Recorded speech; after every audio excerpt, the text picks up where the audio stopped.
All right, good evening, everyone. And yeah, don't want to forget, vote. I think everyone knows that tomorrow is election day. So if you haven't already voted early, make sure to be at Antioch University Midwest. Voting starts at 6:30 a.m., goes until 7:30 p.m. And with that, we have began the meeting, and this is November 1st, 2021, in case you forgot. We just came out of executive session talking about real estate and potential litigation. And I know we have a few more announcements. Lisa, do you want to talk about the Village Inspiration to Design Award?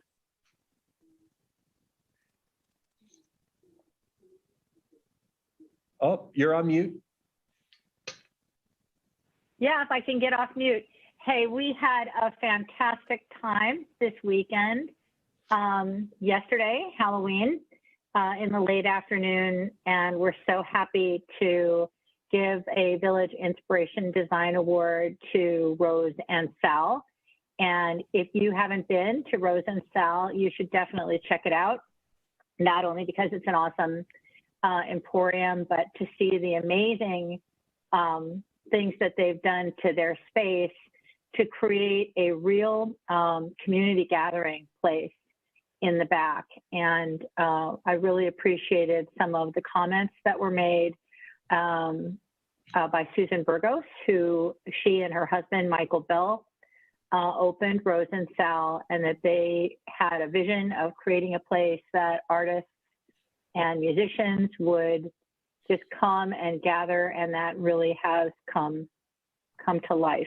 And it was a particularly celebratory VIII Award because Susan arranged to have the food by wonderful chef Loxley Orr, and there was live music, and I don't know the name of the band, I'm embarrassed, but it's Jean-Phi and Laura were there, and other musicians, and there was a DJ, and it was just a great celebration of everything that Yellow Springs can be as far as just a casual gathering place for arts and culture. And the Art and Culture Commission members all came, and it was just the high point of my week. Thanks, Brian, for giving me the chance to talk about it. Yeah, thank you. It reminds me, we figured out we've awarded at least 11 VITAs, and we're gonna get a list together and put that on the website. We can have like a nice picture of each one, because it's been very diverse. And wow, Rose and Sal's brings a lot to the community. Hey, we also had an amazing Halloween celebration. I had a ton of fun, and it was great to bring the bonfires back. So I want to thank the Village team. Josue, I don't know if you want to say anything else about Halloween and how fun that was. We had a great time. I appreciate our public works team, our public safety teams, and various different employees that helped out to make this event a success. Philip and I were out there doing hot dogs and doing our thing at Gone Park, and I was really happy to see so much turnout and so many children out having a good time. So thank you all for the support. Thank you to my team, public works, public safety employees that made it a success. Yeah, thank you guys. And while you've got the mic, Josue, do you want to talk about the mammography event coming up on, I think it's the 4th? Yeah, so we have a couple events. Also this weekend, we had our Shredded event, which Philip and Erica were also instrumental in making that happen. I think we had over 70 people there. We had a ton of paper. I'm evaluating the impact of that program and thinking that we may need to do it more than once a year, given the backlog that we had, and folks had to leave their boxes just because there are so many folks coming and bringing their stuff. Or it could be just 2 years of paper that they've had in their place. So anyway, it's a successful event. We had the mammogram van here on the 4th. Currently, all the appointment slots are completely booked, which is a great thing because folks are utilizing the service. But we've spoken with the team, and they will accept walk-ins. So if you're listening, you missed your chance to sign up for an appointment, walk-ins are still being accepted. So make your way down at the John Bryan Center November 4th, and we'll repost the announcement. Great, great. Do council members have any other announcements? Okay, just a few more things I want to mention. We have 2 outstanding grants. A lot of people have been asking about the Yellow Springs Clifton Connector. We have the RAISE grant, which we're going to hear about this month, as well as the Clean Ohio grant. So I hope that on November 15th, yes, fingers crossed, we're going to get some good news and be better connected to the township in Clifton, and not to mention the Glen, which is going to be amazing. I also wanted to highlight that we have gotten word that the state capital budget is going to be twice as big this year because of the American Rescue Plan dollars. And so Josue and I are working on what's called the PDAC process, which means priority development and something, but it is a vetting process to help elevate your capital project for the budget. And, we've typically had a nice list of things that we need to do infrastructure wise. I know that actually WISO is also applying for a capital budget allocation with the Union School that I'm writing a letter for. So we're looking at lots of opportunities there, and we've got great relationships with our state legislators. So I feel confident that we're going to see some good feedback on that. And the last thing I wanted to mention, and so by the way, capital budget wise, if council members have thoughts, please funnel those to Josue, because basically it's a process of asking our state legislators to support the many things that we need to do in the village. And the other thing I wanted to mention is it is annual evaluation time. And for council, that means evaluating our village manager and our council clerk.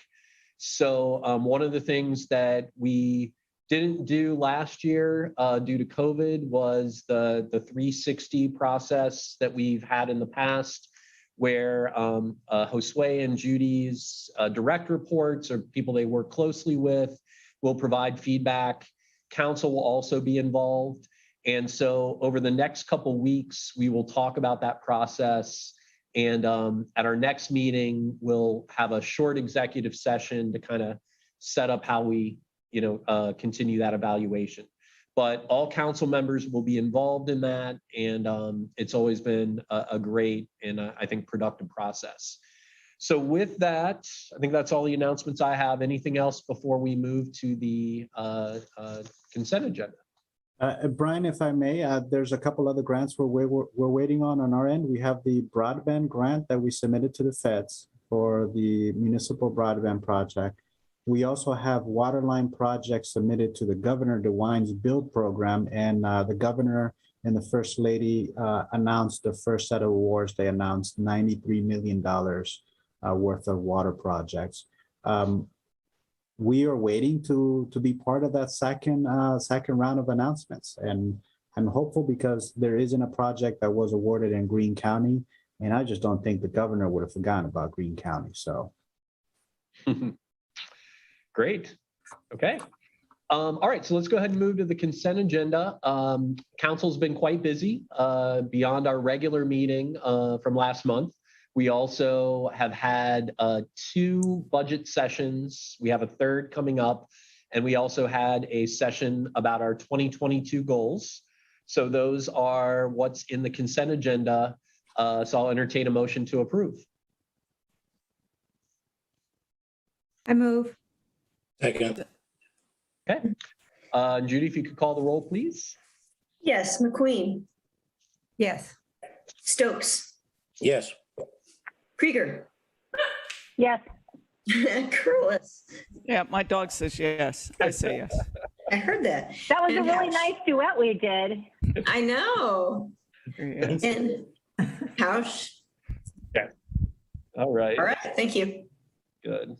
Make sure that dog is included on the in the minute. In the minutes. Okay. All right. Next up is reviewing our agenda. Anything we need to add, modify, or remove from the agenda?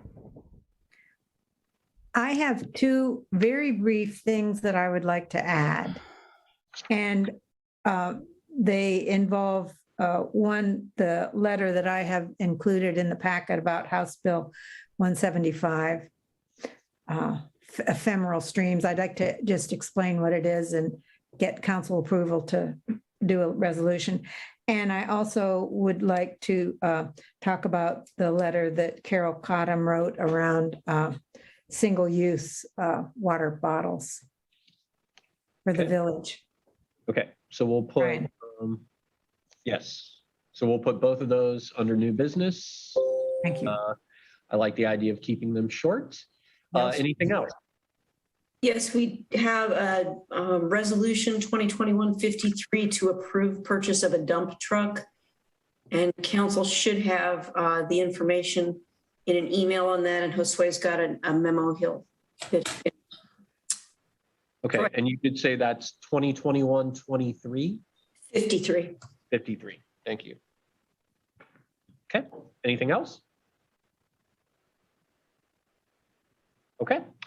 All right, then, Mary Ann, if you could walk us through the petitions Yes. and communications. Yes, we had communication from our finance officer, Matt Dillon, regarding the updated 2022 budget projections. And that was something that also was in our last budget meeting, which lowers the deficit considerably.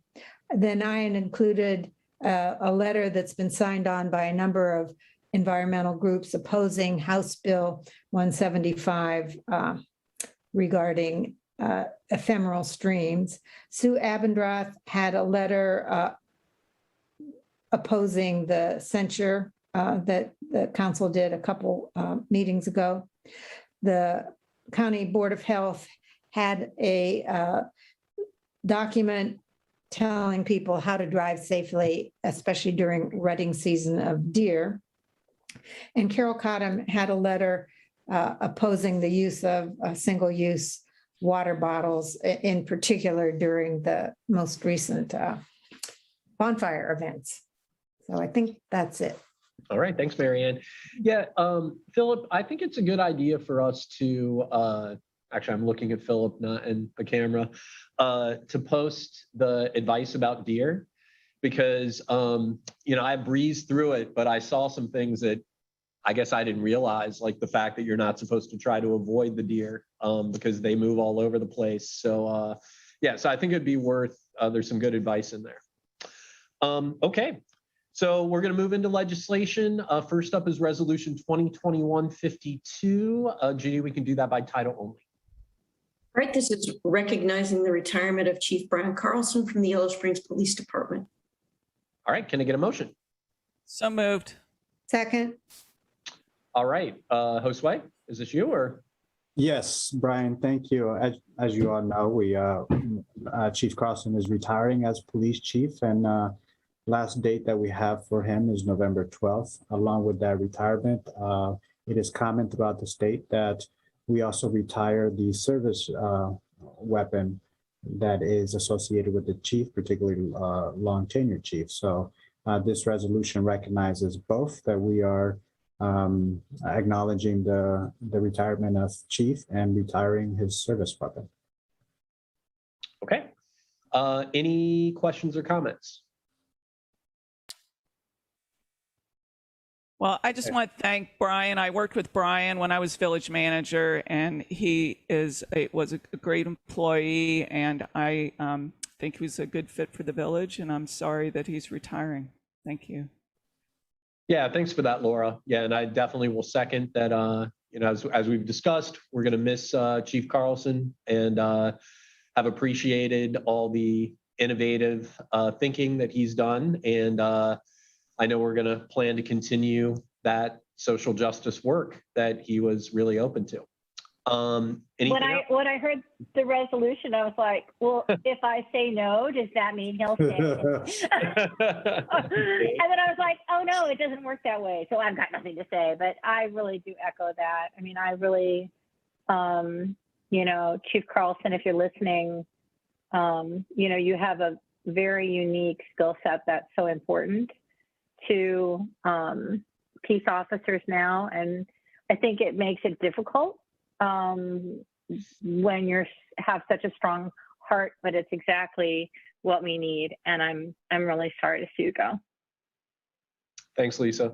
Kevin or Marianne, did you want to say anything? Yeah, I'd like to add on, certainly echoing all the previous comments. Over the past few years, we have this pantheon, if you will, of good police chiefs. Jim McKee and whatnot, and certainly Brian Carlson now is part of that. The Mount Rushmore of YSPD police chiefs. So I certainly will miss his service to the village, and hopefully we'll still see a lot of Chief Carlson. Well, he'll always be Chief Carlson, I guess, but hopefully we'll see a lot of Brian still in the village and in the area in his next chapter in his life adventure. So thank you, Chief Carlson.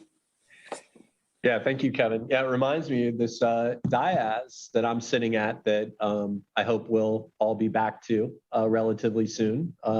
Is definitely one of the legacies that Brian Carlson's left. Marianne? Yeah, I think one thing that's been rather unique is that this has been a very difficult time to be a police officer, I think, given the national issues that have gone on. And in particular, I think it's been difficult to be an officer, and in this case, a chief of police, and have to deal with I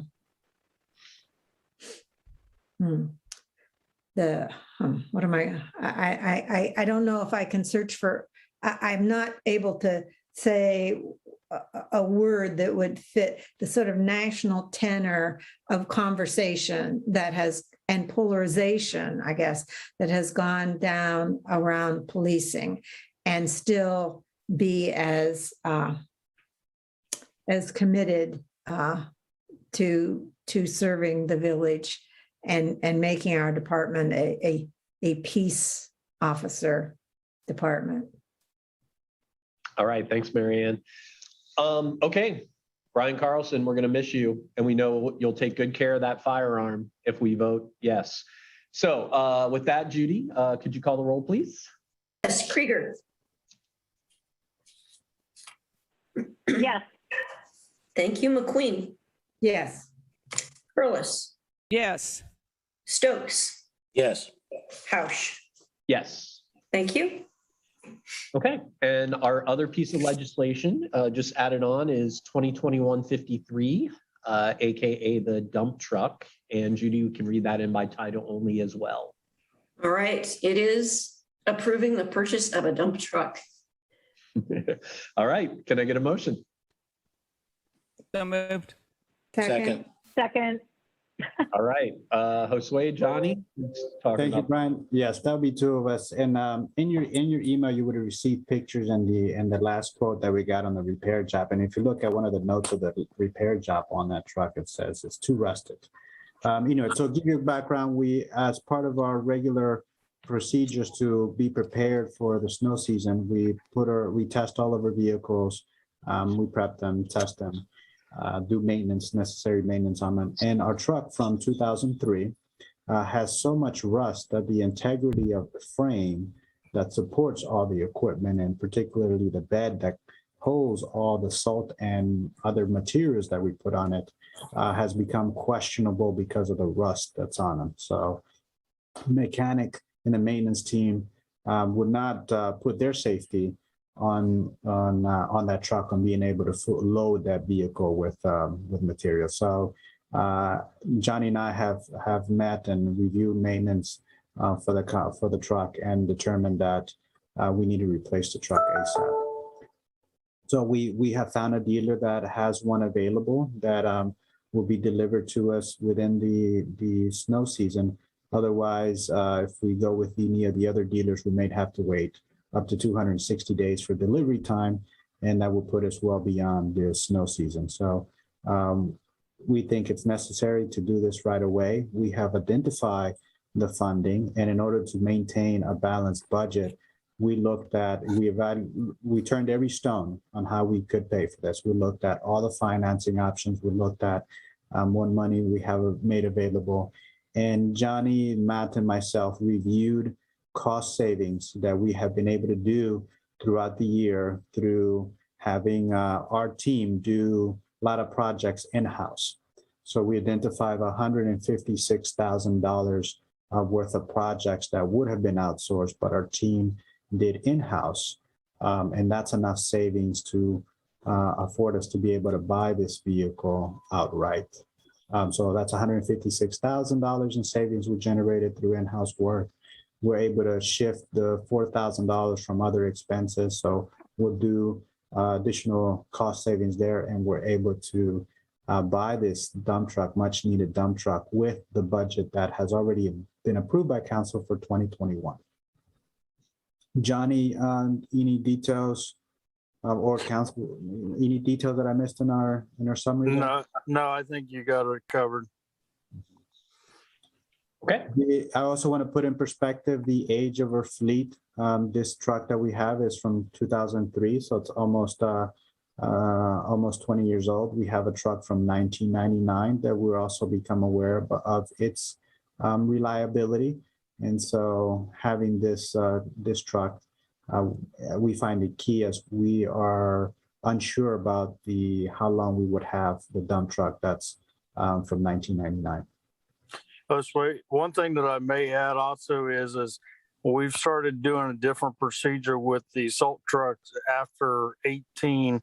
That is protecting and coating the frames afterwards and power washing them as soon as the salt is down, and then we empty the trucks after every snow event. Mm-hmm. Thank you, Johnny. And to add to that, council, in addition to changing the maintenance protocols for these trucks, what Johnny mentioned is washing the trucks and doing an undercarriage sealant on it to prevent rust or reduce rusting on the truck. We also, through our iWork system, we have implemented an asset management tool that also tracks maintenance work on all of our vehicles. Well, all the public works vehicles, we hope to add additional vehicles down the road. Yeah, I think it's also it's worth highlighting that, the fact that we're housing our village vehicles in a better way. And Johnny, when did we get those facilities out there at Sutton Farm? Was that 2017 was our first barn that we was able to cram everything into, and we just got the other one up. So we actually have no vehicles that are left outside anymore. That's great. Yeah. In addition to the vehicles, we have all the equipment. In the past, we would have the attachments to our Bobcat and other equipment just sitting out because we didn't have space for them inside. So they were exposed to the elements subject to rusting and corrosion. So now all that equipment is indoors. Mm-hmm. Great. Mary Ann? Yeah. So Johnny, would that truck have been sitting outside in the weather previous to, 2017 or 19, whatever you said? Yes, ma'am. That truck sat out until 2017. Is actually the end of 17 is when it was finally able to get inside. Mm-hmm. Okay. Thank you. Any other questions or comments? Okay, then Judy, I think we're ready to call the roll. All right, Stokes, Yes. Curlis, Yes. McQueen, Yes. Krieger. Yes. Thank you, Hausch. Yes. Thank you. All right, thanks a lot. And thanks Johnny and Josue and the team for being on top of that. It would not have been good to go into the winter without having that vehicle. Okay, next up on the agenda is citizen concerns. This is the time on the agenda where we welcome any comments up to 3 minutes about any item that's not on the agenda. Do we have any citizen concerns?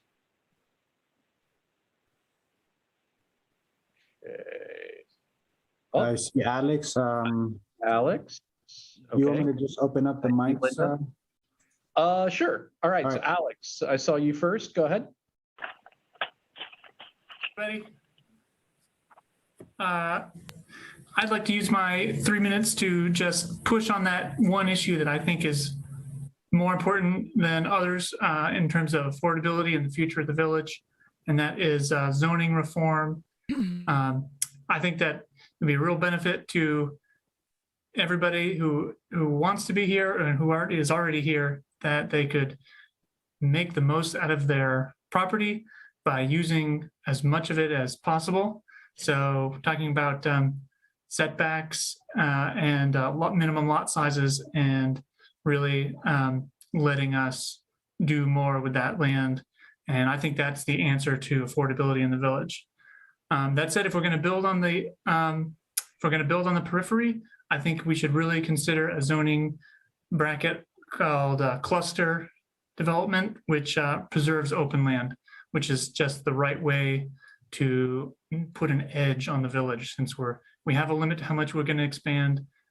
So cluster zoning will help us use that edge for the greatest good, while making just as many houses as a typical development like Oberer is looking at. Thanks for listening.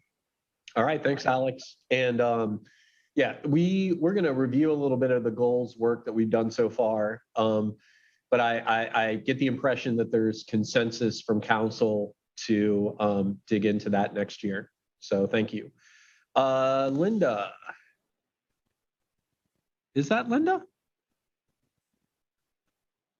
Well, it says Linda Cox. Yes. All That's us. right.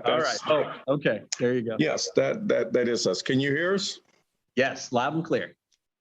Well, we live in Birch Tree, and one of the complaints that I heard from people who live just east of us was the water runoff from Birch Tree. They felt like was coming in their backyard, and so they were concerned about the water runoff.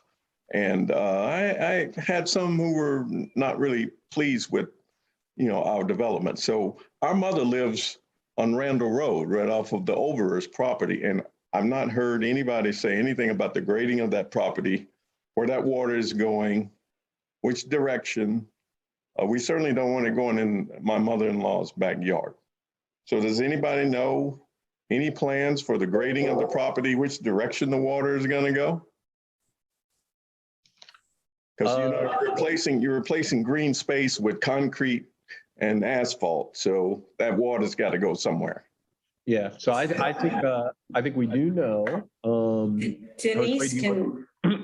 Okay. Well, Yeah. I can speak to that briefly. I mean, I'm working on the packet right now, so the packet won't be online until probably Friday evening of this week, and that will have all of that information in it, which includes how the stormwater runoff is going to be handled.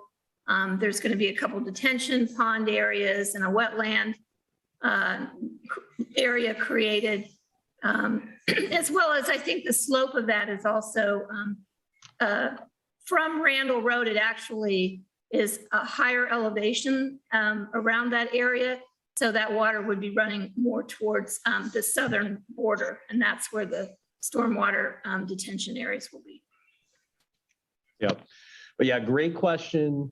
For this project to be approved, that has to be definitely drilled down and figured out. I will say, related to that wetland, retention piece, that's also going to create a nice path and green space. So there are some nice amenities that are going to come with that project. And we're actually going to talk about that a little more today. Thank you. Okay, any other citizen concerns? Okay, thanks everyone. We're going to move into special reports, and I believe Josue, you're giving us a solar project update. Correct, Brian. As you all know, we've been talking about solar projects for a very long time now. I feel like it's been since the end of last year as we started thinking about the 2 expiring contracts. We have 2 contracts that are expiring in our portfolio, and together they're 18%, almost 19% of our portfolio, and that is the EDI landfill and the Blue Creek wind projects. So those are about 19% of our portfolio that is expiring, one this year and one next year. So we're looking at a 1 megawatt. Those two contracts are 1 megawatt, and we have room based on our current load data for 2.5 megawatts.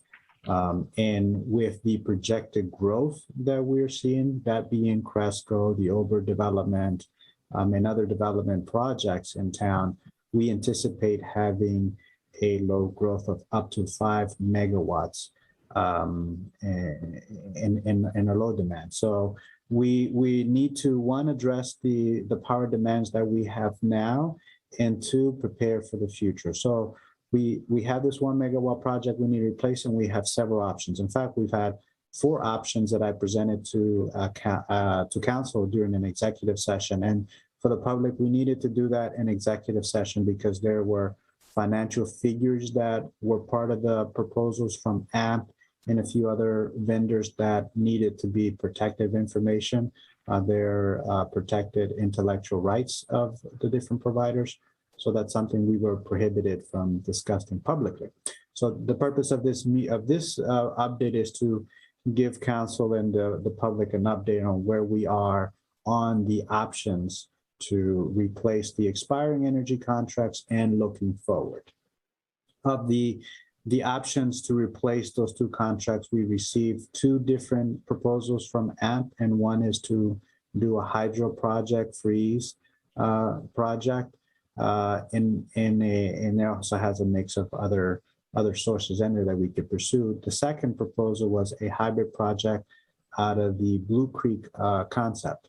The Blue Creek location. This is where we have wind projects, and they're also building a solar farm out there. And so we could replace our 1 megawatt system or more through AMP. And AMP is looking to secure 150 megawatt system generation for the AMP partnership. So certainly we can get our load demand covered through that project and more. Part of the offerings of AMP is also a project, access to a project out of Butler County, and that would be a combination of solar and hydro. So we've got good options through our partnership. Council was very receptive to the project at the Blue Creek site, and that's a project that's being built now, but would not come online until 2024. So one of the recommendations that I and Johnny Burns, the Public Works Director, have made is that we want to sign on to this project because the generation won't come online until 2024, which will be in line when we are expected to deliver higher load or provide greater power to our community. The Cresco expansion would be built out. The Ober project, if approved by Planning Commission and Council, that will be built out. So we would need to be prepared to deliver that power. So signing on with AMP for year 2024 is a good opportunity for the village to acquire that. So the question, it still remains, what do we do to fulfill our energy demand that is needed now, particularly that 1 megawatt system that is all those contracts that are expiring, and the additional energy that we're buying off market. We're buying a little over 20% in the open market, and many of that is coming from gas, natural gas, nuclear power. So we've got a couple options for that, and those are the options that we vetted with council at the executive session because of the price point that were there. So we're exploring that. So what does a local, those two options include solar generation at the local level. I've gotten feedback from community members, stakeholders that there's an interest to see more local production, local solar production. So we've pitched the idea of the solar canopy, and we started to explore the solar canopy with a municipal power addition, and what that price point would look like. Initially, the price points were what's not attractive, and we had a presentation on it a few months ago. So we looked to break the projects apart and see if we could have delivered the different projects as independent components. We tried that. It got too expensive. The solar canopy got too expensive, and the other projects became problematic from a financial perspective. So we went back to looking at doing several different sites. So we identified all the village-owned property throughout the village. The John Bryan Center, the train station, the wastewater treatment facility, the pool, the farm, Sutton Farm, including Glass Farm. So we identify all the village-owned property and look at what is possible from solar generation at all those sites. And we started taking measurements and calculating what was possible. So we came up with potentially 2.5 megawatts of power that could be generated through the various sites. So a 2 megawatt system at solar farm, and then rooftop solars in many of the village-owned properties. So right here at the John Bryan Center, a canopy over the new parking lot that would double as shelter for parked vehicles, but the roof would also be watertight, so it could be used for the farmers market or any group that wants to use the space for a band or any event. The roof will be watertight, so it will be protected from the rain. So we looked at that. For the train station, we looked at a rooftop solar. The roof would support it. There's enough room for a solar system there. The wastewater treatment facility, the pool. So we looked at all these projects and bundled them together and asked partners to give us some cost estimates for this project and various financing opportunities. And we have that. We have two reputable organizations that provided proposals. One is a current partner that we work with, AEP, that currently manages our solar at Glass Farm. Another is Etria. So we're vetting these two proposals for these various projects. And once we get through some of the details we need to work through, we'll come back to council with a recommendation for a proposal for more solar generations. There are a few hiccups that we need to, a few obstacles and challenges we need to overcome. One is I've shared with council that the Sutton Farm section of it has an easement on it that limits what we can do on a property. I've spoken with the representative from TOT, and we can submit a request for approval to install solar, and we need to put together a packet for that to request permission to be able to build the solar.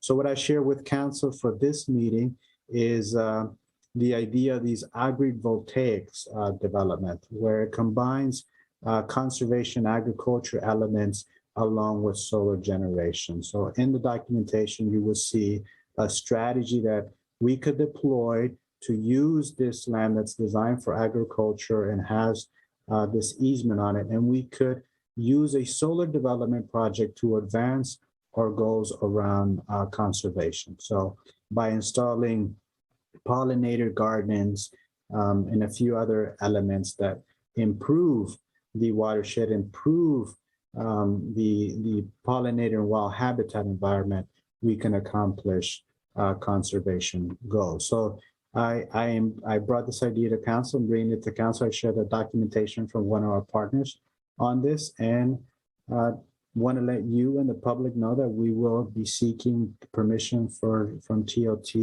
on this easement so that we could build a 2 megawatt solar system.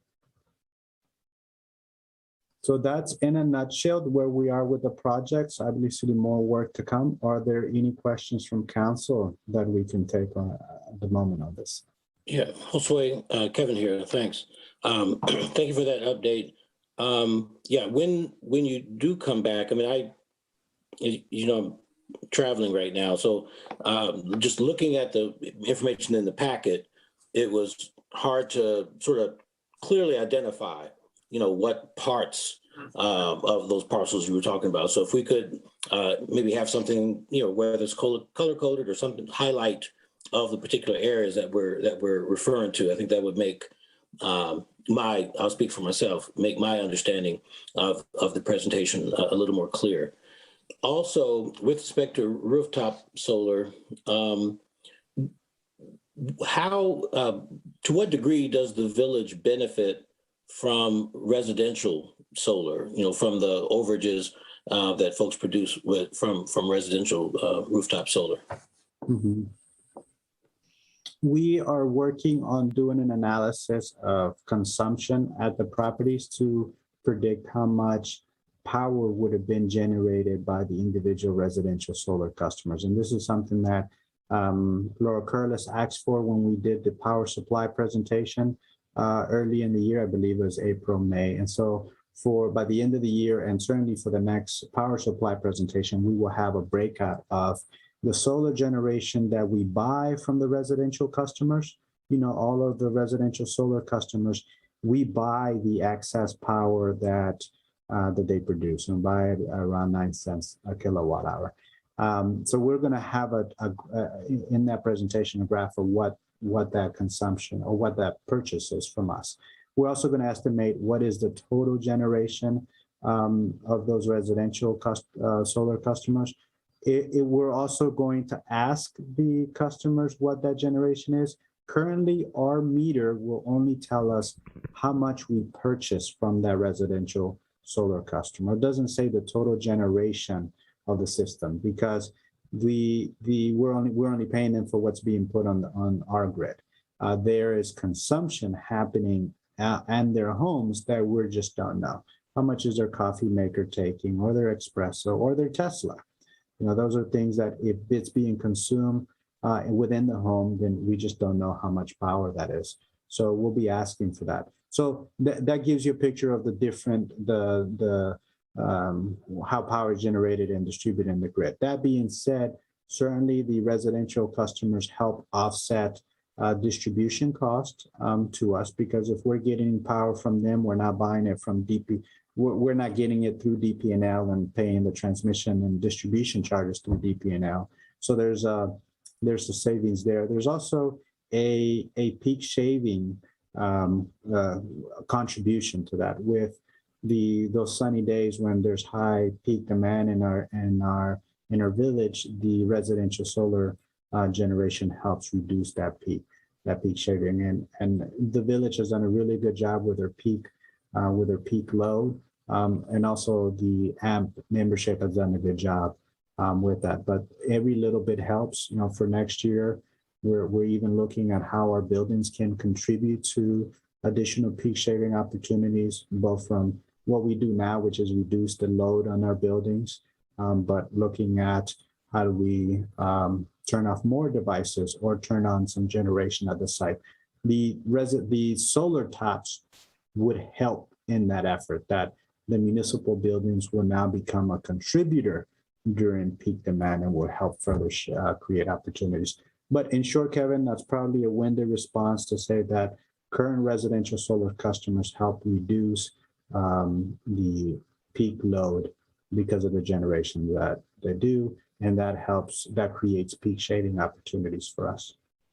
Great, thank you. And one other question, I don't want to hog up too much more time, but I guess it was 2 years ago now, COVID. I think I've lost a year in trying to reckon what happened in the past, but there was a big push for rooftops for residential solar, and I see information suggesting that there will be another round of opportunities to take advantage of that. Do you have any comments you can share on that regard, please? I would need to connect with the residential solar co-op folks. We partnered with them last year when we adjusted our business model to accommodate more residential solar customers there, when we were hitting that ceiling for council's authorization on that. So I would need to reach out to them and explore those options. One of the things that we have looked at into this iteration of solar project, on big project, there's been an idea in our community for a community solar project where a citizen, a residential customer, could sign up for a panel or own a percentage of the solar, municipal solar array. I was pleasantly surprised that one of the partners that we're in conversation with, they have experience in setting those things up. So that could be an opportunity that we share with the solar co-op folks in the way that this would work on a community solar. I know Ellis Jacob is a fan of this project. A few others have talked about it. So the community solar could be a way that we support that residential solar 2.0 project. But in short, I will need to reach out again to that group. I do have their distribution list and connect with them to see what their goals are for 2022. I think that now that we're coming out of the pandemic, or slowly coming out of the pandemic, I think most of us would have thought we would be out of it by now. But I think that now there's more room for folks to plan for the future, given that we are better at living with COVID. And I say better because I think this is just something that we're going to live with for a long time. So we're just getting better at it, and we can start planning for the future around COVID. Great. Thank you for all your information. Thank you very much. Okay. Any other, Laura, did you have a question or comment? Well, I just have comments. Siting solar power is the key thing, is to site it hopefully on land that is not greenfield. Just like with housing, it's the principle to avoid greenfields. And my strong preference is to locate solar either on buildings or industrial legacy land. I continue to believe that there's a strong possibility that there could be high quality wetland restoration potential at Glass Farm. I would want a wetland study done before anything was put on Glass Farm, and we don't have that information right now. And as far as Sutton Farm goes, it's my understanding that with the exception of maybe 15 acres, it's under easement, an agricultural conservation easement. It has two purposes with Tecumseh Land Trust.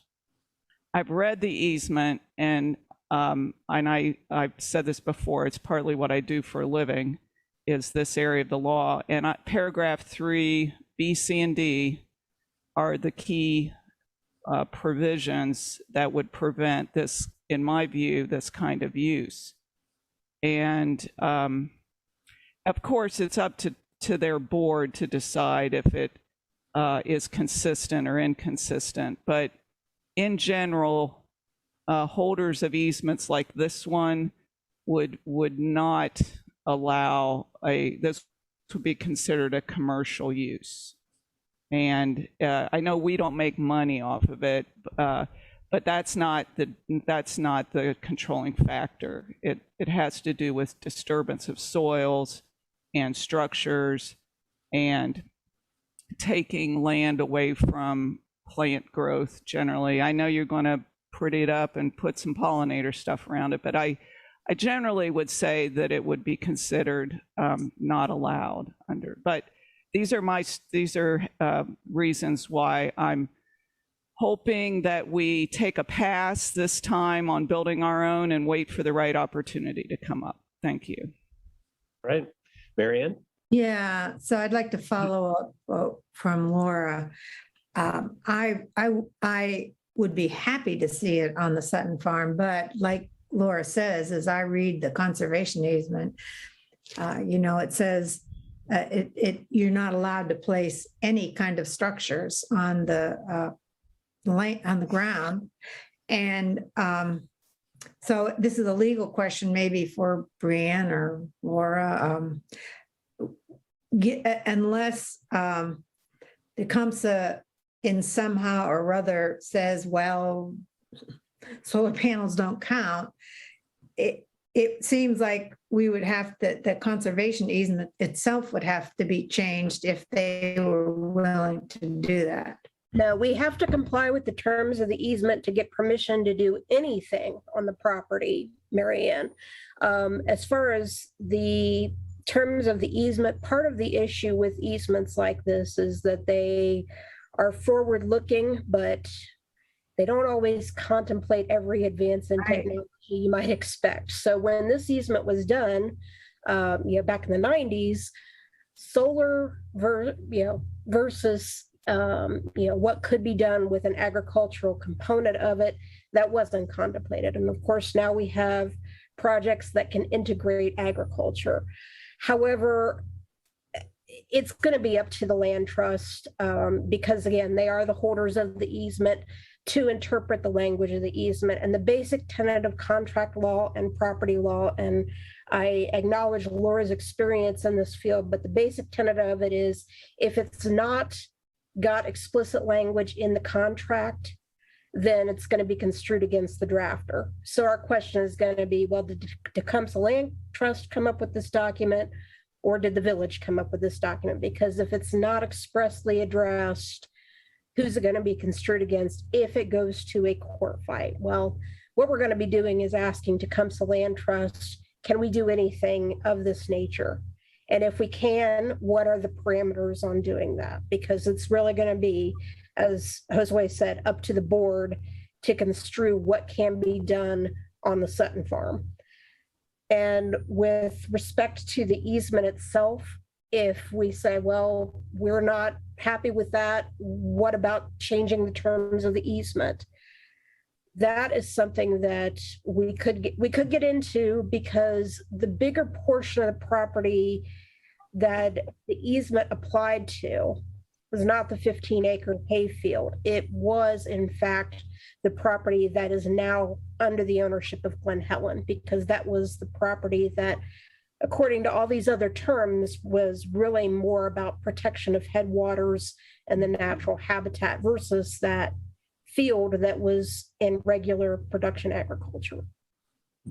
Yeah, and I would say that's probably a good place to transition on the agenda, because I think ultimately there's some work to be done and some reporting back.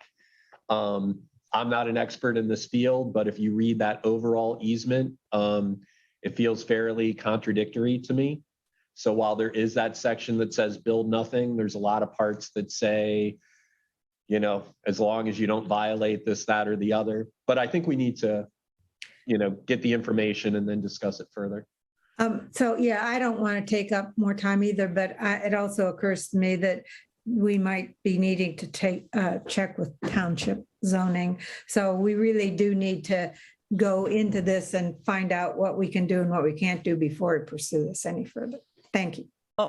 Which is what I had to ask TLT. Could actually, another thing we need to pay attention to is the resolution the county commissioners just passed against the Kingwood solar development, because this, our farm is outside the village limits. Is that correct? The entire thing, is that right? Correct. It is. Read the resolution. They have some parameters about where they're going to allow solar. Now, I don't know if we get a pass because we're local government, but like it has to be set back 300 feet from any roadway, can't involve a view shed of any natural area like Glen. I mean, if you read it, I don't, that's another thing to consider, given that it's in the township and it's outside an urban service boundary, I believe. So read that. Thank you. All right. Excellent. Well, great update. We'll look forward to hearing more. The one thing I want to throw in that I did talk to Josue about is some of you may have heard about the mini grid initiative, and I do want to explore if that's a possibility for Yellow Springs. NPR has been talking about it. They're doing it up in Cleveland. It is a way to keep the lights on when you lose DP&L. And so when we can, I'd like to hear more about that. Okay. Anything else before we move into old business? Thank you. All right. Thank you. Okay, so old business. First up, we're going to talk about some updates with the Oberer project and next steps. There's some, I think, great things happening. So Josue, I'll let you pick up on that one. All right. Thank you, Brian, again. Oberer, I know there's a lot of folks that are interested in what's happening with Oberer. There is a extensive memo that Denise drafted on this, talk about the outline. So this is something that Planning Commission is going to hear at its November 9th meeting. There's a preliminary PUD and rezoning. There's additional meetings being scheduled December 6th and December 20th. Denise has joined me for this piece of the conversation. So Denise, whenever you're ready to take it over. Oh, okay. Well, yeah, I did give you a memo. I believe council just wanted to see what the timeline was looking like. As Josue said, November 9th, next Tuesday, will be the preliminary plan review by Planning Commission. Hopefully they've already had their work session and have asked for some additional information. So I'm hoping that they'll have enough to make a recommendation that evening. If not, then it would have to go to a second meeting, and that will push all the dates back. At the December 6th meeting, if they do have that recommendation, there'll be the first reading of the ordinance to rezone the property. And of course, council has to also approve the property as the development plan as well. And then the second reading would be December 20th. Then Ober has up to 1 year. I think their plan really is to come back probably in late February, March with their final plan approval. This is where we'll get into the construction engineering drawings and the stormwater review by our independent engineering company. And then that final plan review, if there's not any major changes to it, that will only go to the Planning Commission. I did have some questions about the fact that this is a major subdivision and how that might conflict with the planning code on major subdivisions. And Brianne looked into that and said that the PUD does overrule or is the main thing you have to look at. And there is a section within the PUD that specifically addresses major subdivisions. So we will do it through the PUD review completely. Anybody has any other questions? One thing I wondered, Denise, is to stay on track with the meetings in December, could we plan for a special planning commission meeting in late November, just kind of be prepared? Well, if you mean if Planning Commission isn't, wants to have a second meeting, if they can't, yes, we could. I think we could. I'd have to look at, we would have to make that decision very quickly. I'm not sure exactly because you've got notice requirements. Yeah, right. Which we'd have the notification requirements with the newspaper and letter out to the neighbors. So it's possible, but I don't know if it's probable because of the Thanksgiving holiday. Okay. Could be problematic for us. All right, that's fair. All right, are there other questions or comments for Denise or on this topic? Okay, well, there are a couple things that before we leave this topic, there's been a lot of great discussions with Oberer and some good negotiations. And so, Josue, I'd at least like to highlight the affordable housing carve out and then any other updates that you'd like to share. Oh, thank you, Brian. If you haven't had a chance to see the work session with Planning Commission, I encourage you all to see it. I encourage the public to see it because there's a good dialogue about what the project is and all the details that are in this project. So there are a few things that we have been able to secure or work through in this development. One is to Mr. Cox and Ms. Cox, they have that concern about the stormwater management piece. Stormwater management practices are well addressed in this proposal. Now we have a constructed wetland area to manage a lot of the runoff. There's 2 detention areas. So there's a detention pond in there to deal with stormwater runoff. The slope is towards High Street and towards 68 in that direction. And so it is sloping away from Randall Street, and there's a lot of stormwater mitigation activities on there. There's a dedicated playground space that's about an acre. And then there's additional trails, open green space that the project is accommodating along with the park spaces. We've got a 1.8 acres of land being dedicated and donated for the village to advance its affordable housing goals. There's a significant value to that, and I don't want to get ahead of council in what that value is in terms of monetary value and the impact it could have on affordable housing development goals. So there's a piece for the village there. We have addressed a lot of the accessibility issues. So there's a few trails through the development to create accessibility. We worked a lot on this project, and we tried addressing a lot of things that needed to be addressed. Was there anything that specifically stands out, or that council is interested in knowing more on this development?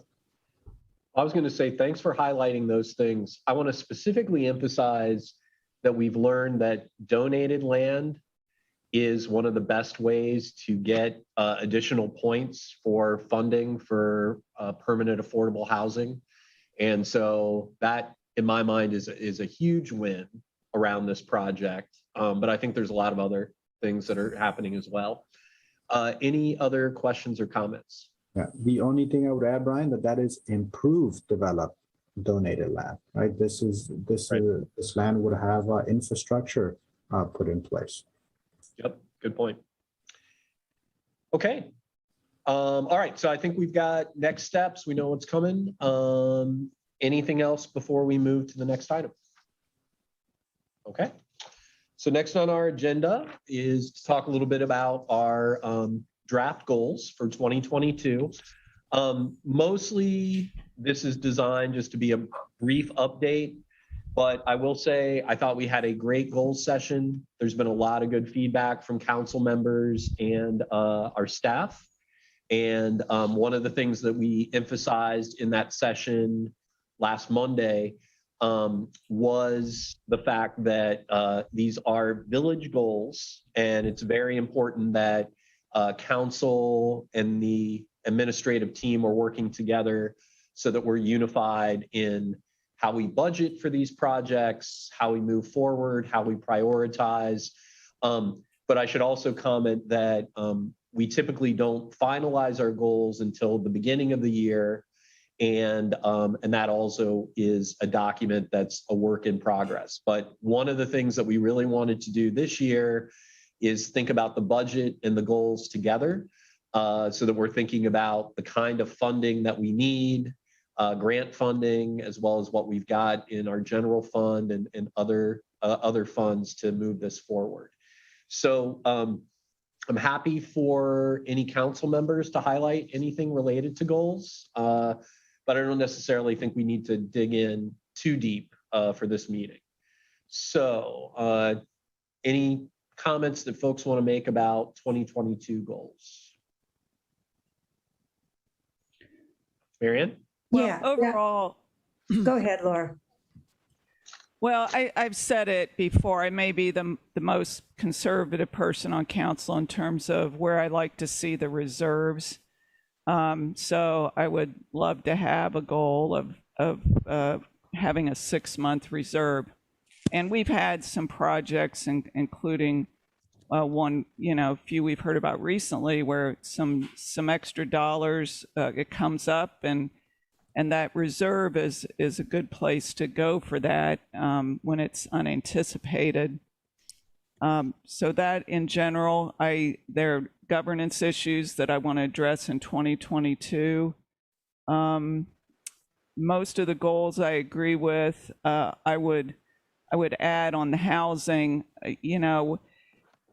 we need to make an effort to talk to people who would be interested in the middle level type of housing, market rate condos and apartments, And that's often not housing that will be funded by any public agency or nonprofit. And I'm not sure the best strategy, but that's something that's very much needed as well. I think affordability is bigger than just housing. And so, and that's where a lot of tough decisions come in. And there's also only so much local government can do. We don't control every single cost that people face, but the ones we do have some influence on, I think we should always think about trying to control and maintain those. I'll stop there. Thank you. All right, thanks, Laura. Marianne? Yes, just three things, I think. In regard to forming a task force to review best zoning practices, which is something that that I brought up. And I want to, first of all, say, I want to acknowledge everything that staff and everyone has done to make our zoning code more flexible. And I think that there is more that we can do. And in regard to a task force, I think that having Alex, who's on this call now, as one person on the task force, along with some other citizens and senior staff and planning commission members, we can talk about how that would be developed.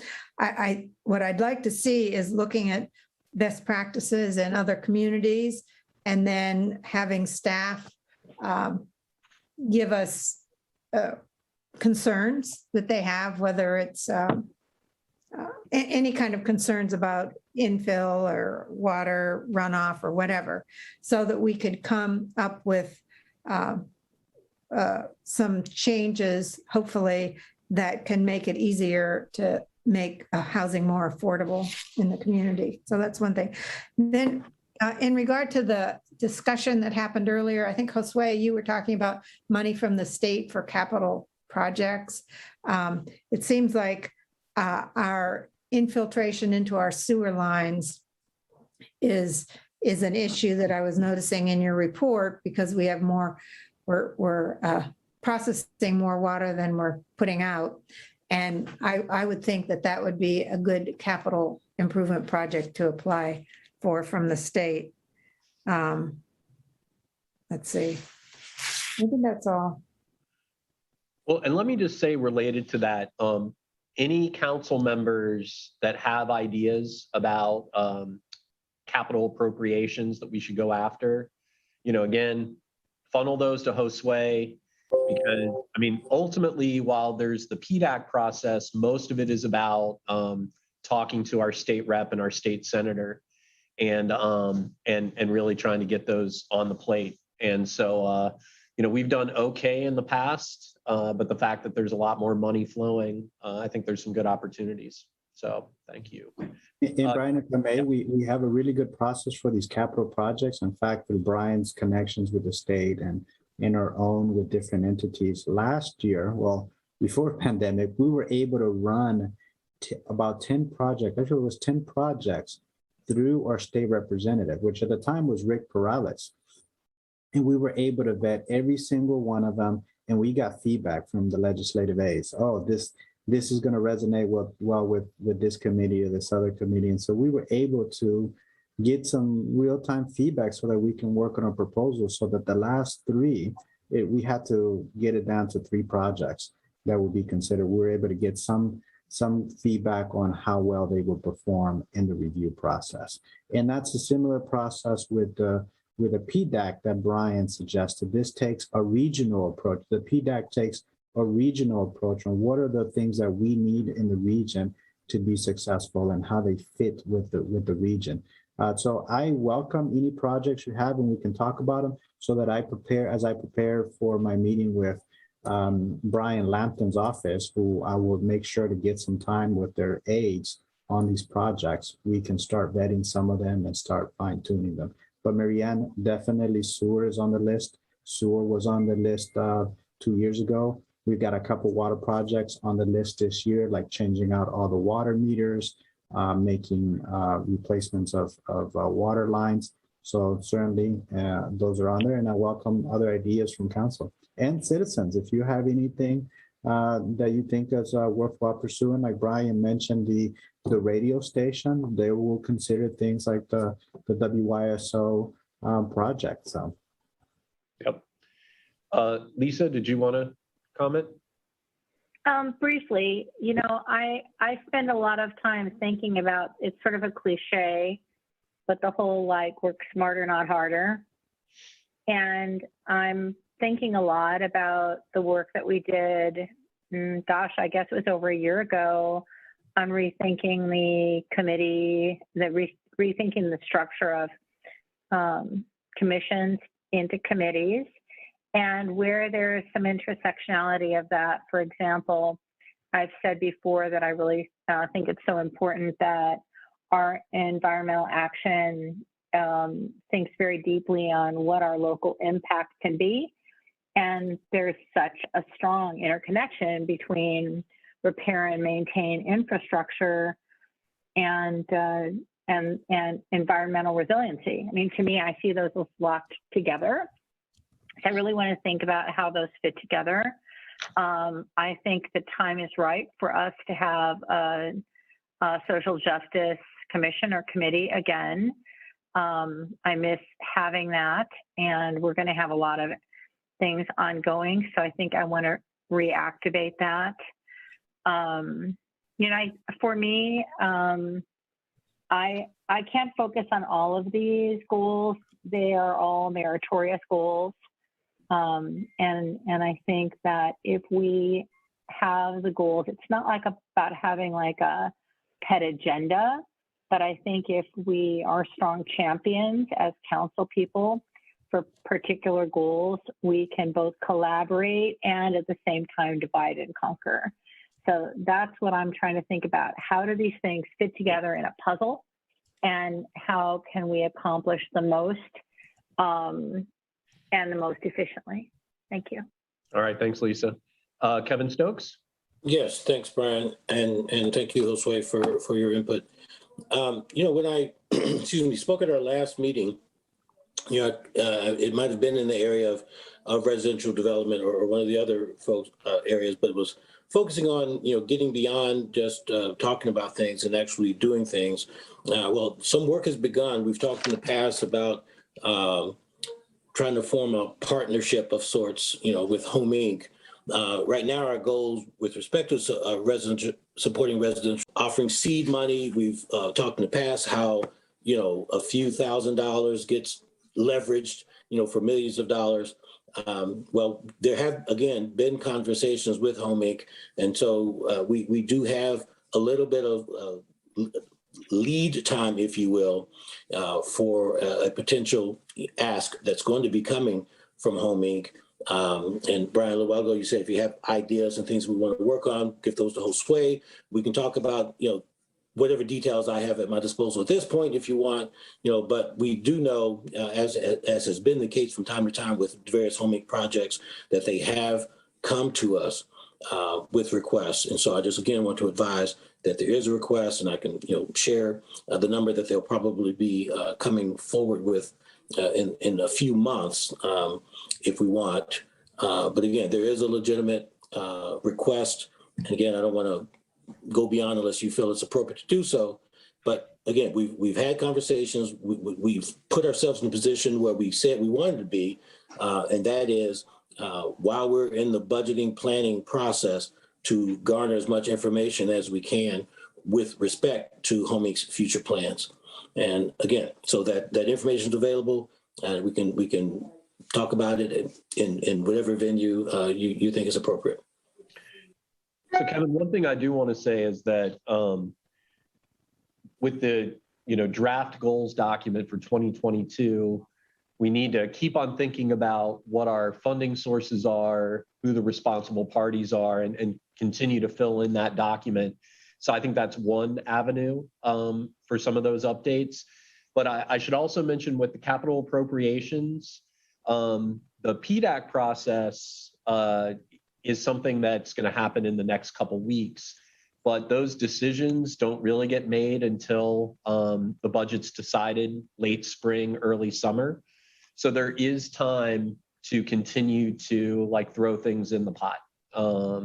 So the PDAC process just helps score you some points, but it's not the only way to get those projects in front of a legislator. So keep them flowing.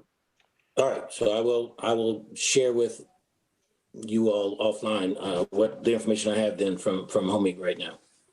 Excellent. All right, thanks. Okay. Anything else related to goals? And again, we will certainly be talking about this more, especially as we move into the beginning of next year. But I think it's great that we've got some advanced work on this. And that kind of segues nicely into new business. We've had 2 of 3 budget sessions. And so we thought it was important to give a brief update on some of the things that we've discussed and where we're moving. We have 1 more session scheduled for next week. And then, of course, we will approve the budget during regular council meetings. So Josue, I'll shift it back to you and Matt. Okay, thank you, Brian. All right, I'm happy to hear some of the goal discussion because, as you know, part of our budgeting process is goal oriented, right? We have goals to meet in delivering essential service to a community, and we put them in a budget. Some may not be as obvious to others, like sidewalks repairs or sidewalk improvements are pretty obvious on the budget because they stick out, or bike path improvements or pavement, road resurfacing. So all those things are factored into the budget. So what we have for tonight's update for the budget, we've had these 2 meetings, and obviously they've been long because there's a lot to talk about. And Brian asked that we put together something, have a discussion, just to bring it all 3 hours of work session into 15 minutes. Summary of what we're looking at for this year. We've got 1 more work session to get through, and that work session will cover enterprises and special revenue funds. What I'll say about the enterprises is we try to keep them to be financially sustainable. These are business units that must support themselves. And what we've accomplished over the last 2 years, one is that we've been able to improve our services without any rate increases. We've made a commitment to the affordability piece that we want to create operating efficiency so that we can continue to deliver the services that are expected from us, improve them, and not have additional rate increases. So that's something that we've committed to. We've been able to deliver and for 2 years. And this budget demonstrates that we will be able to do that for 3 years running. So you will not see a rate increase in water, sewer, and electrical rates in this 2022 budget. I'm hoping that 2023 is the same case. So what does that mean for our citizens? We're creating these operating efficiencies, and we're finding a way to absorb the increased cost in delivering the services. Our personnel cost goes up with inflation. Our insurance cost goes up. Materials cost goes up. We're accommodating for those cost increases by creating operating efficiencies within these enterprises. So I'm happy to be able to do that for our community. And we're delivering great services. So that's on the enterprises. We'll have a dedicated presentation on enterprises after we get through council on that work session with enterprises.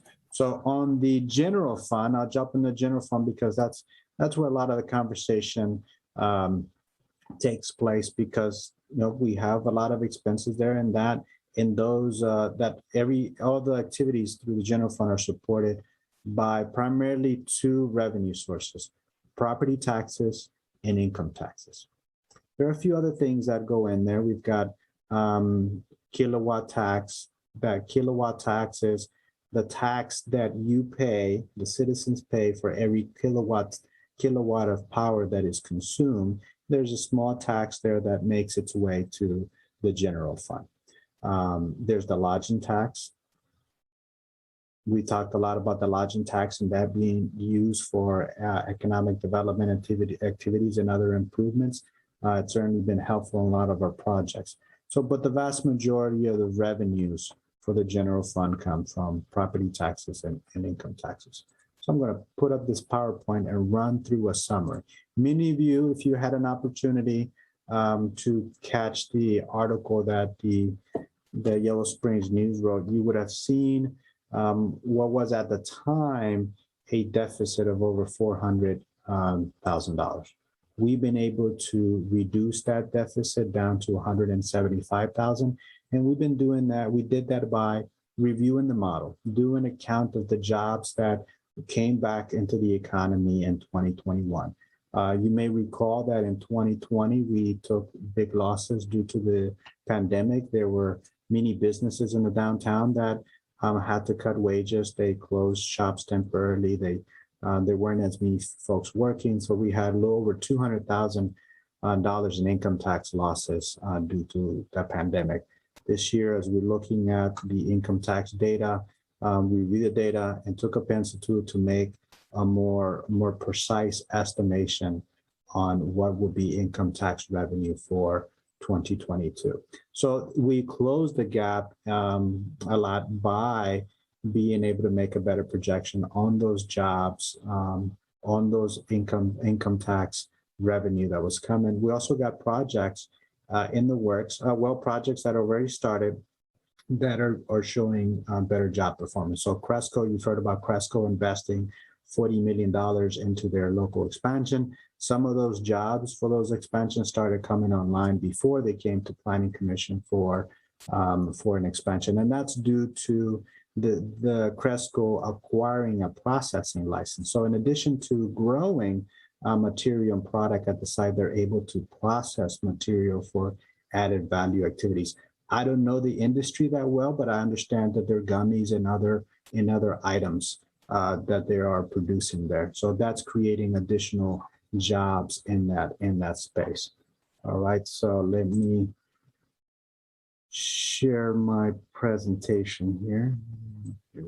There it is. In fact, Cresco's got a Michelin chef who helps create many of their recipes.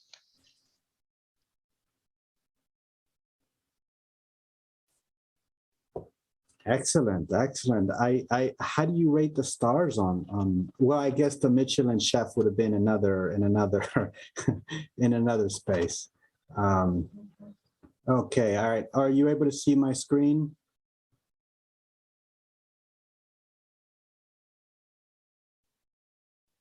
Hello? Oh, I lost my screen here. Yeah, we did see it. There you go. We see it. Okay, I'm having some technical issues here. I'm sorry. Okay, all right. So this is a highlight how we were able to close that gap. I talked about the income taxes by adjusting our model, having a more precise modeling of our expected revenues for next year. We identify that the jobs were increasing at a higher rate than we expected. We also made an account for higher risk tolerance in those jobs, but we still remain a bit conservative in our projection. As you know, our practice had been to be conservative with our revenues so that we plan our budget around lower expected revenues so that so we don't overspend. The key here is that we want to stay on budget or under budget. A prime example is just earlier today, you approved an expenditure for buying much needed equipment. Those were savings that we generated through our operations and just efficiency that we have amongst our team. Not just efficiency, but quality team that we have here. You know, we have folks that are able to finish concrete. That's not they're not concrete finishers, but they're able to do this job, and that translates to savings and improved services in our community. So we have a conservative approach to our revenue estimates so that we ensure that we stay on budget or under at the end of the year. And we're able to show some good results. When I joined the team, council was committed and intentional about using capital reserves to make infrastructure improvements. We've been able to do so much and operate effectively within the budget. So going into next year, I want to highlight, to Laura's point, this percentage of reserves. When we initially were looking at staying at that best practice of 90 days reserve with the updated financial model on revenue, we're able to take that reserve up to almost 43%. So at the end of 2022, if you approve this budget as it is, we will have 43% of the general fund available for 2023. So we're not utilizing all the reserves. At the end of 22, we'll still have reserves enough to meet obligations for 155 days. So we're certainly meeting that guideline. This is the updated projections. I talked about income tax. Just income tax for 2022 is projected to be $2 million. I talked about kilowatt tax. That's 110,000, and property taxes is $1,038,000. This makes up the vast majority of our income. There are a few other fees, charges for services. We're expecting federal grant, the American Rescue money, court fines, $5,000, low number, where courts is not there to make money. We don't see our public safety or in courts as a moneymaker, as it is in other communities. Zoning permits, $6,000. One of the things I suggested to council, recommendations I made, that for 2022, we want to revisit zoning permits, mostly because we now have a building department and we have a better idea of what other municipalities charge for zoning permits. So we see opportunity there. Cable franchise fees, we are consistently getting around $40,000 from cable franchise fee. These are fees paid by residents who have cable service, and that franchise fee helps support Channel 5. I hope that council and our citizens have seen the value of Channel 5. We've been able to cover many more activities. A good example of how ready and equipped the team is to cover current events. We conducted the live streaming session for the candidates nights. This was something that our citizens wanted and really needed because we're still operating a pandemic. So our team was able to live stream that event through Channel 5, Facebook, and YouTube. So that cable franchise fees support that. Interest, I'll point out that our team has done a really good job at managing our investments and being able to generate some revenue despite a very poor performing CD and bond market. We've got some good investment practices here in the team. And some of it, actually, the strategy started with council. Council wanted to see better performance of these funds and asked what else is out there.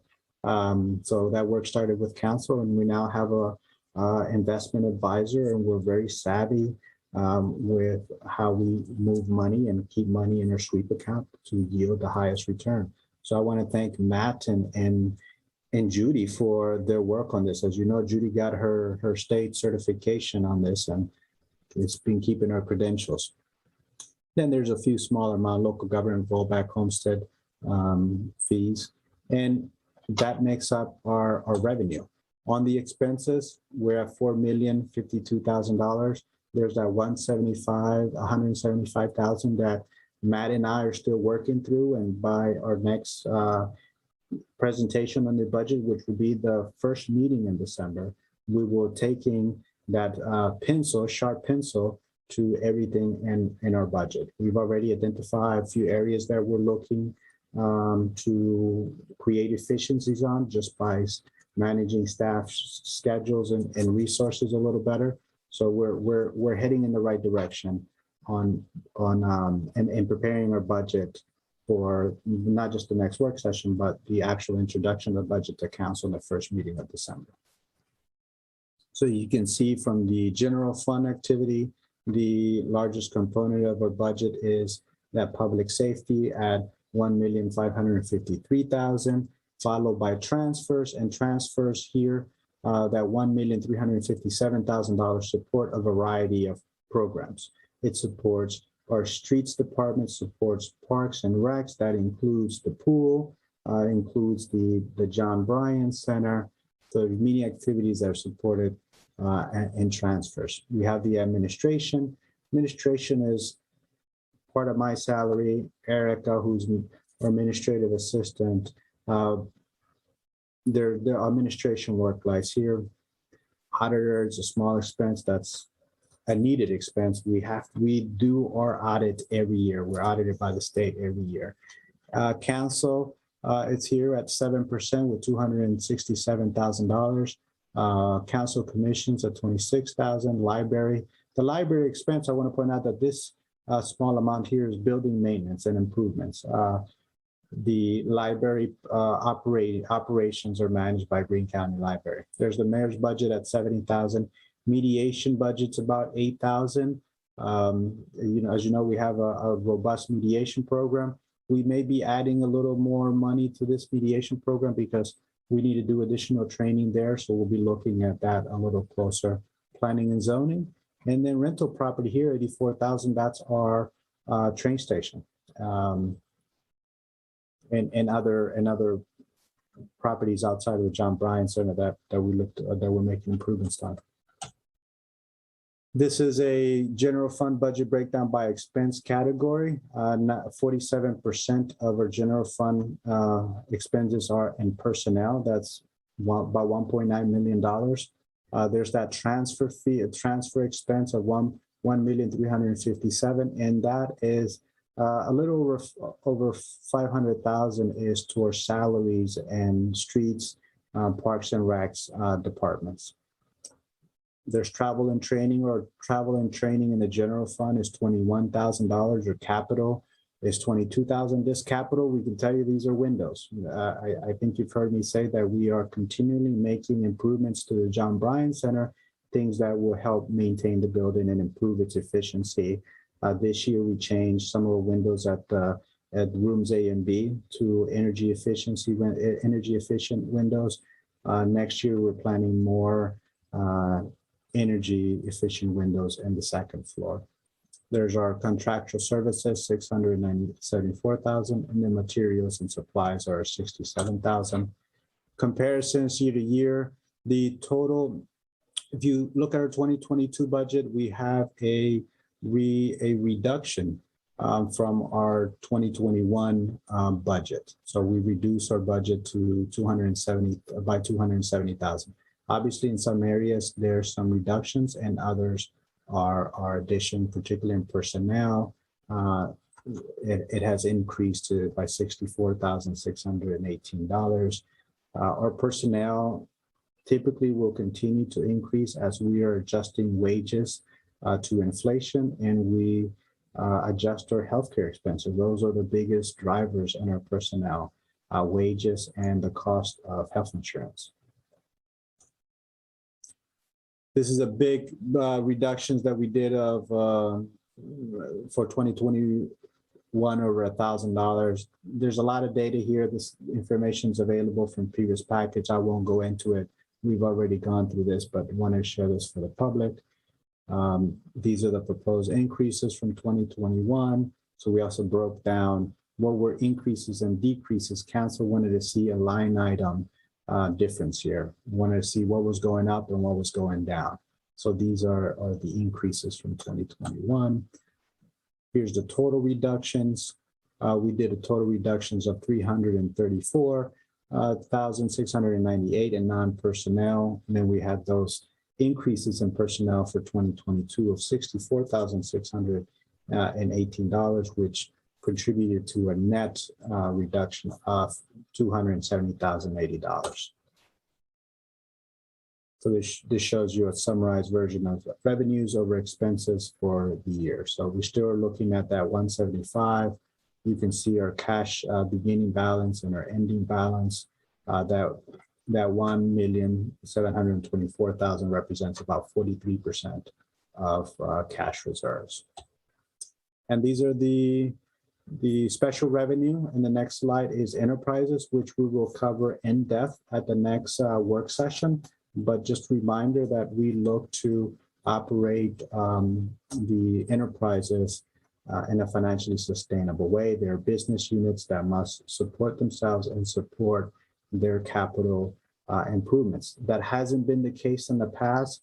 I know Marianne brought up the chart that I presented in my manager's report that we are treating more water than we produce. And that's an indicator of infiltration and inflow and other just water just getting into our system. So some of that infrastructure in the past hasn't been supported by the enterprises because they just didn't generate the revenue to support it. So we appreciate that council having the commitment of using general fund dollars to ensure that critical infrastructure is continually updated.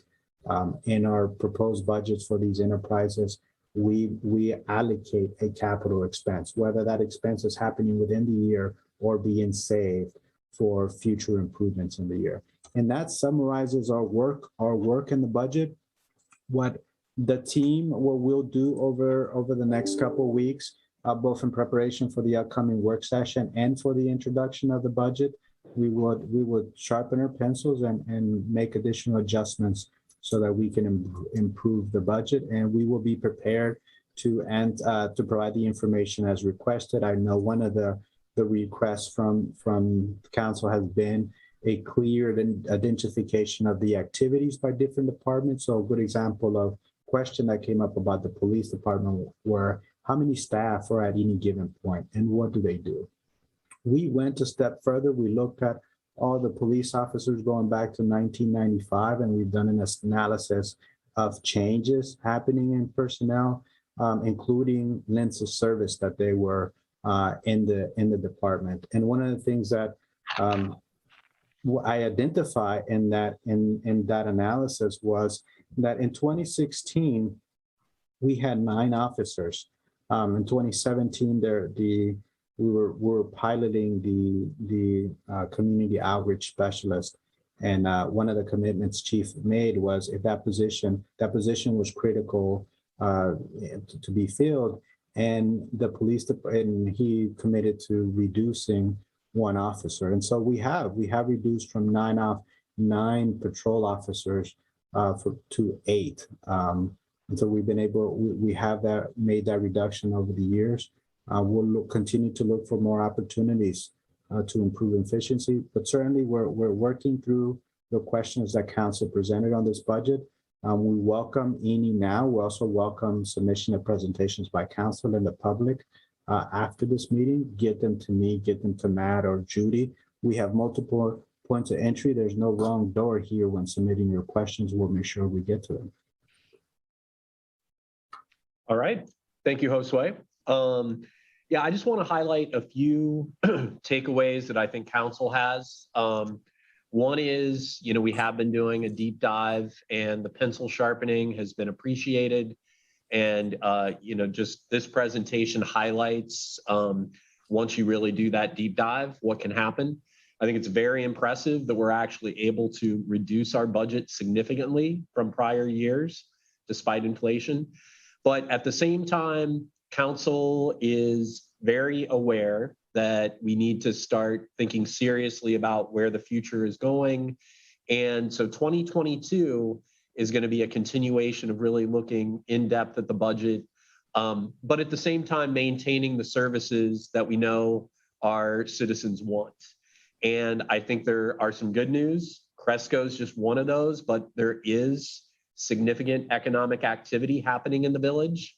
We've been doing amazingly with securing grants. I mean, just this past year, close to 5 million in grants for a variety of different things. So a lot of good stuff here, but I think the important thing is we are taking this seriously, and there's a strong commitment to continuing to have a balanced budget, which is something we've been able to do successfully for many years now. So unless there's anything burning that people want to talk about, I just want to highlight that we've got plenty of budget stuff that we'll be talking about over the next 3 meetings, and we will be approving a budget by the end of the year. So any other things before we move into the next item? All right, thanks everyone. Mary Ann, House Bill 175. Thank you, Brian. Yes, House Bill 175 would deregulate what are called ephemeral streams.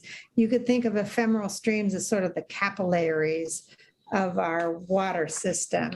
There's not water flowing through them all the time, which is why they're called ephemeral. And they have been regulated so that industry is not free to just pollute. However, House Bill 175 would take away the regulations and allow industry to pollute. And if you read the letter, you see that there are many organizations opposing this bill, and including the Ohio EPA. I would like council to have a resolution opposing House Bill 175 and also make communication with Governor DeWine in this regard. And we could bring such a resolution back to next council meeting. Is that agreeable? Would it be better to just go ahead and authorize you to sign a letter? If council is supportive of that, I think Judy has indicated she'd be willing to work on this, and we could basically extract from that letter. Judy, would that work for you to? That's correct, but I think Laura had a question about the tactic, which tactic to use. Timing, I think, anyway, if it needs to go sooner, I think we should just authorize. I think that would be preferable, yeah. Yeah. So you're saying just sign on to the letter and not do a resolution? No, not the letter, I think has already been sent, but to write a resolution based on the letter and send it to the legislator and contact the governor with it, with our resolution. Okay, so you think that letter? Go ahead, Laura. Well, we just have to wait till the next meeting then. I just didn't know the timing. If it was urgent, then we should just send a letter signed by all of us. We've authorized that before for things. Well, yeah, I think it would be better to do it sooner than later. But Laura, do you mean send a separate letter, not just sign on? Oh, is it somebody else's resolution? No, it's a letter. Oh, well, let's double check to see if we can still sign on to that letter. And then, but my understanding is that it's already been sent. Okay. That was what I was told. Right. So if that's already been sent, we could certainly have a letter drafted and have it signed from council and send that forward. And then I guess it wouldn't be that hard to check to where this, I mean, has this already gotten out of committee or? Yeah, it's in the Senate. It's in the Senate. Right now it's in the Agriculture and Natural Resources Committee. It was referred on October 6th. Okay, so It was made it to the House. It's now in the Senate. But it's in the Senate committee? Yes. Okay, because it needs 3 votes to get out of committee. So there is still time to do a resolution. Okay, well, let's go ahead and do a letter, and we can have it from all of council, and we can have electronic signatures, or I can sign it. And I think we could still do a resolution. Judy, let's make sure that we should always send a letter, not just to the governor, but to Senator Hackett and Representative Lampton. So Brian, are you suggesting that we do this between now and the council meeting, or that we bring all these back to the next council meeting? Let's go ahead and get a letter out as soon as we can. And then I can check the committee schedule, and if a resolution still makes sense, we can do that at the next meeting. All right. Well, I can work with Judy and with you, Brian, to get the letter together. Okay. And is everybody, anyone opposed to the letter? Okay, I think we're all good there. Okay. All right. Plastic bottles. Yeah.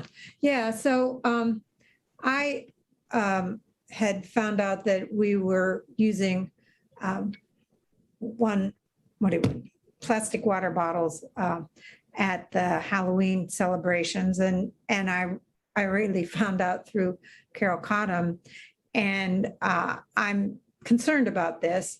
I actually would like us to consider having a ban on the use of plastic water bottles by the village government and any other organization that uses the Bryan Center.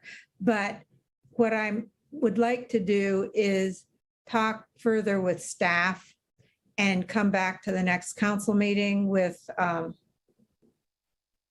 proposal, I guess, on how we deal with this. I know, I'm sure that there are ways to not use plastic water bottles, which not only are polluting, but the companies that are putting water in those plastic bottles are taking away water from, in some instances, from municipal water systems. So I just, it seems like it's a sort of, to me, a no-brainer that we can figure out how to do better than this.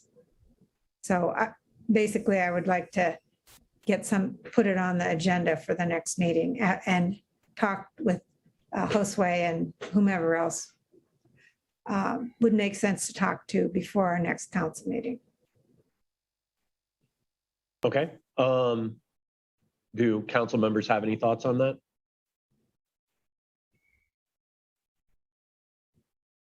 Okay. I just think it is a good idea to talk to the team because likely their decision was made on some basis. And the other thing is, you know, given the pandemic and everything, that kind of changes transmission of things. So unfortunately, the shadow side of that is a requirement for a lot more individually wrapped things. It creates more garbage, but there is a rationale in terms of infection control. So I think it is great to talk to I agree with you, Marianne, and I do think it's good to talk to the team. Okay. And I saw a thumbs up from Kevin. I'm interested in hearing more about this. Laura, any other thoughts? No, I mean, I think, yeah, happy to hear more. It's a difficult issue to address with, you know, people want convenience and finding alternatives, but I think there's probably a solution out there, so. Okay. All right. Thanks for bringing that forward, Marianne and Carol. Okay. Manager's report.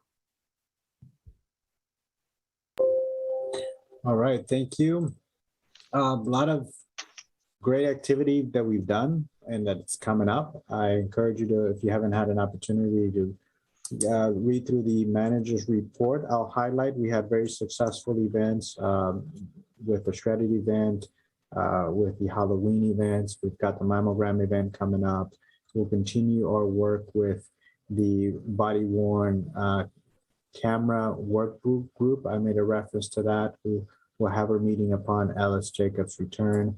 We'll be looking at several policies on that. So I hope to have an update at the next council meeting on this. Our broadband project is continuing to progress through the testing. So we'll have another meeting coming up on this project. Things are looking well on the deployment side. On the supply chain, we're experiencing some of the same issues that just about everyone else in the country is experiencing. Things are taking a long time to get to us. And so we become a bit worried about the equipment. So we're working on a strategy to be able to secure some of the equipment as early as possible, and the rest whenever it comes out of the production facility. We've made a new health insurance available to part-time staff and council members. So we emailed the team for this new insurance program. We'll have that up and running and with an effective coverage date of January 1. It was important for us to start working on this project. So as council passed a resolution to providing health insurance to that effect. So it's important for us to get on board with this as soon as possible so that we're able to meet some of the market deadlines, both our enrollment deadline in May, and open enrollment for the individual healthcare exchange. So that's being worked through. So current members, current part-time folks, and future folks would have access to that health insurance program. We live streamed the candidates forum, so we got really good feedback on that with that activity. We conducted an IT audit on site with our insurance company. We also conducted a phishing test. So I'm sure every council member got a phishing test email. So we tested the entire system, and we'll be doing additional IT system testing through the coming weeks. That includes backups, network security, phones, and whatnot. So that is in the work. Travis Miller is our property and evidence manager. I'll circulate a photo both of Travis and Stephanie. Stephanie is our full-time dispatcher, so that the team, if you see them, you know who they are. Working through our grant for the day and storm reroute system, that's going well. We've awarded that project. We're looking to break ground in 2021. Supplies, materials is a challenge. So we're trying to secure whatever material we can to get started on that project, and some of it won't come until next year. So we are experiencing supply chain issues like everybody else. So it's hard to predict some of these timelines because you reach out to distributors and ask them when they're going to have plastic pipe, and some say they don't know. So we're working through those challenges.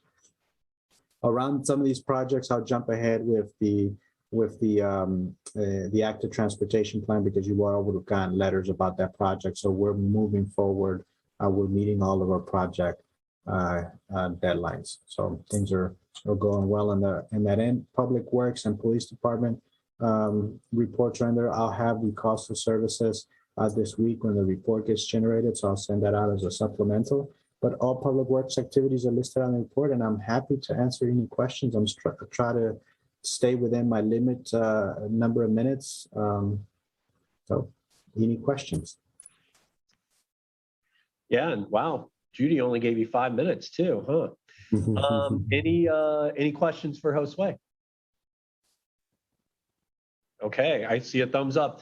There was one thing, Josue, I know, I love that we get the updates about new policies that are happening in the police department.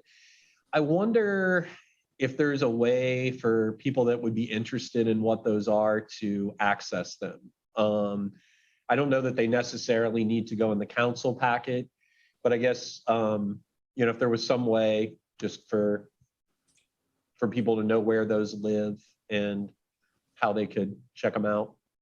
Yes, they're currently living in the intranet. We have a shared drive in our network, but I could put that on our SharePoint communications page, which is the SharePoint site we've shared public information on. So we could put those policies up on that site. Okay, great. Hey, one quick question. Can we have an update at some point, maybe year end, about the utility roundup program? Sure, absolutely. With the utility roundup, would you want information from our partners? Because there were funds that we were managing that, well, I'd say Florence was able to secure, but they didn't flow through our accounting system, but they were part of the utility assistance program due to COVID. Yeah, I'm feeling out of touch, so I'd love to hear how it's going. Okay. Thank you. Great. Anything else for Josue? All right, perfect. We're a minute ahead. Okay, so I guess we've got future agenda items, and I definitely want to figure out how to put the CRA on the agenda, community revitalization piece. So let's think about a timeline for that, because I think that's, we got a good presentation about it, and I think it could have some real benefits for the community. The other thing, Judy, is Agraria has asked to do an update on December 6th. Oh yeah, I emailed you. So let's put that in there. I'm excited. I know they're doing a lot of great stuff, not to mention that they've got a lot of new employees. And I don't know that this is going to be an agenda item per se, but I'm starting to feel like we need to think about our COVID protocols again. And so Lisa, I'd like to talk with you a little bit about just your perspective on where things are at. But at some point, I think we should be starting to think about when we might be back in person again. And I don't know, maybe that's not until next year, but anyway, I just wanted to float that out there. Any other future agenda items? I've got potentially the resolution for House Bill 175 opposition, depending on what your information is, Brian. Mhm. And then the executive session. But you've got a whopping massive, that overdevelopment agreement in PD is going to suck up. It could go an hour and a half, it could go 2 hours. So we'll have to really hammer on that in agenda planning to see what you want to fit in around that big item for next meeting. Okay. Lisa, were you going to say something? I was agreeing vociferously. All right. Any other? Mary I'll Ann? have a report about the plastic water bottle thing. Okay. Anything else? All right. Well, if not, I'll entertain a motion to adjourn. I So move. moved. Second. Okay. Got a motion, a second. All those in favor signify by saying aye. Bye. Aye. All right. And I don't think there are any opposed. So happy election day tomorrow for everyone. Lots of important reasons to vote, and take care. Thanks. Good night. Bye, everyone. Have a good night.